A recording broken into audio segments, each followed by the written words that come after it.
My father and I used to play cribbage, and we were sitting there playing cribbage, and we had the radio on, listening to the radio, and all of a sudden came on. We interrupt this broadcast to bring you this important bulletin from the United Press. Flash, Washington. The White House announces Japanese attack on Pearl Harbor.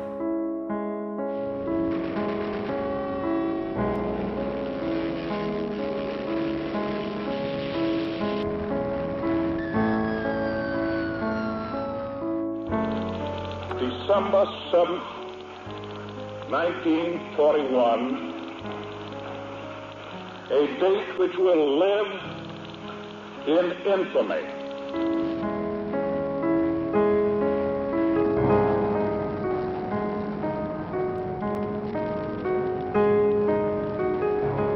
The facts of yesterday and today speak for themselves. The people of the United States have already formed their opinions and well understand the implications to the very life and safety of our nation.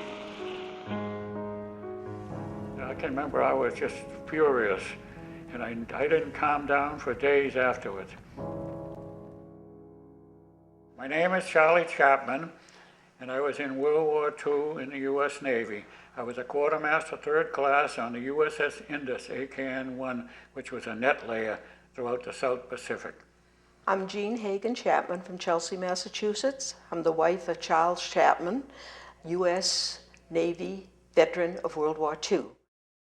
When I went through the system they had for drafting at the time, because my mother had been sick, I wasn't allowed to join the Navy or the Army or anything, even though I wanted to. But my doctor, who was the head of the draft board, wasn't the head of the draft board anymore in 1942. So I could be drafted, and I had my choice of different organizations. I always wanted to be in the Navy. First thing we did when we went into the Navy was to go to boot camp, which was Coddington Point, Rhode Island. For 3 months there, you trained at Company 974, which was part of the 9th Battalion. They give us a bunch of tests while you were there.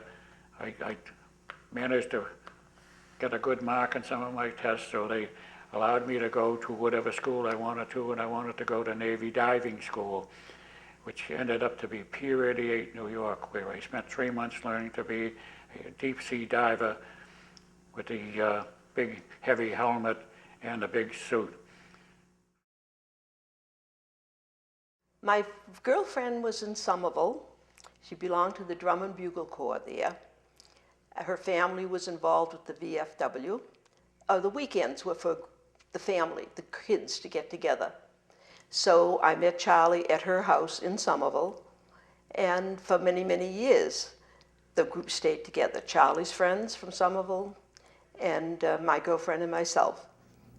The night I met her, I knew I wanted to marry her someday. We were 15 years old at the time. 4 years later, we did get married. We got married in 1943.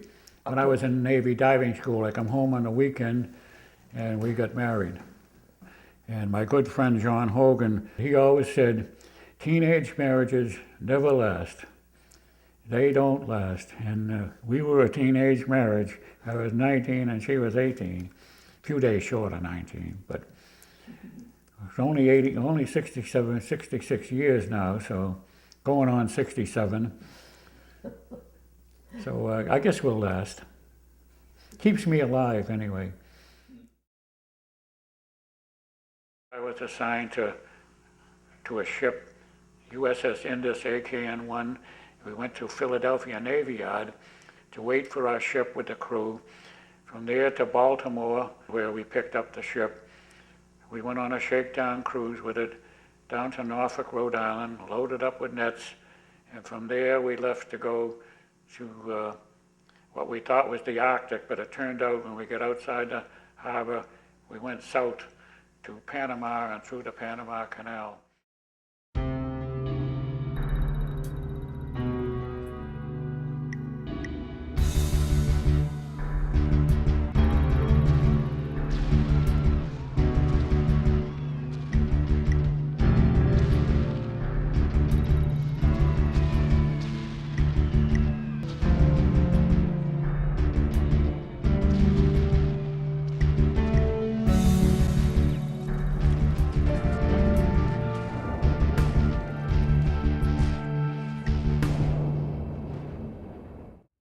up to Manus Island and the Admiralty Islands and netted all the little islands together there, which took 3 months. We went up to Leyte in a convoy, and we anchored in Tacloban Harbor next to an oil tanker. And one of the interesting stories there, I was a quartermaster third class, which is on the bridge of the ship. I kept the log.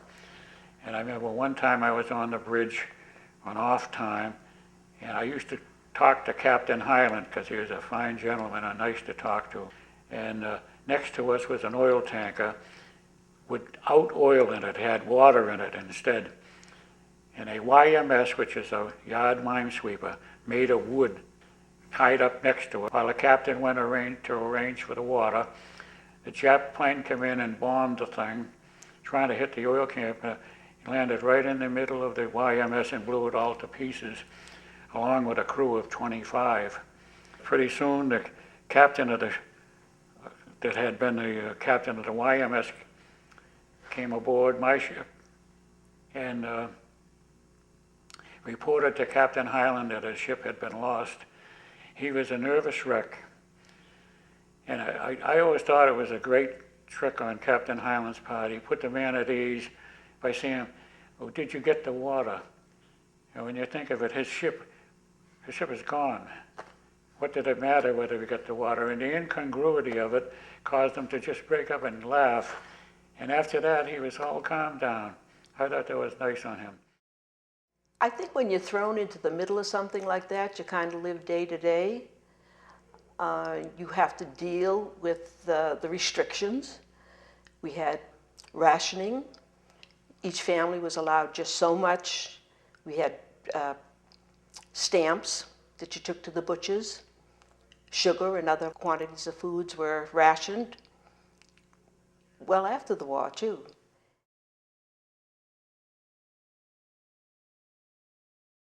There was 3 ships that were sunk.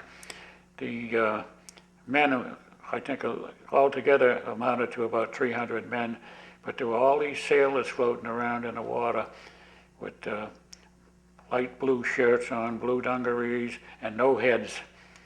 And every time I'd go to wash my swab out at the stern of the ship, there was always a couple of guys bobbing around in the water there. And the thing that bothered me about being there and getting killed was the fact that you wouldn't be picked up out of the water, they'd leave you. So the 30 days we were there, these guys never got picked up. Everybody just had to get involved in one way or another, whether it was volunteering with groups, working to get boxes off to the servicemen, rolling bandages with the Red Cross, besides working and having your regular family life.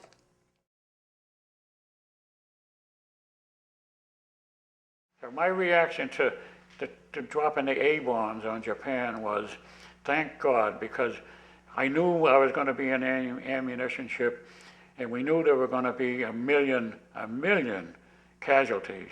These people were quite capable of putting up one hell of a defense at their island, and we knew it. So when those 2 bombs dropped, admittedly it took 50,000 people, many of whom were American prisoners, slaves there, by the way. It was better than getting blown to pieces for no reason. So the Japanese had their peace, we had their peace, and the war was over. So my thoughts were, thank God they dropped them. And if I could go back in time today, and I had the opportunity to drop them, I would do it. Would I do it today to the Japanese dear now? No, of course not. They're our friends now. But they weren't then. Received this afternoon a message from the Japanese government in reply to the message forwarded to that government by the Secretary of State on August 11th. I deem this reply a full acceptance of the Potsdam Declaration, which specifies the unconditional surrender of Japan. And I can always remember it was an aircraft carrier, and as you're approaching this wharf, it was an empty wharf. And by the time the thing got into the wharf and tied up, there were thousands of people there. There were bands playing and everything, from an empty wharf to a great welcome. From there, I took a train home. So my wife met me at the station, and I was very happy to survive the war. Didn't expect to, but I did.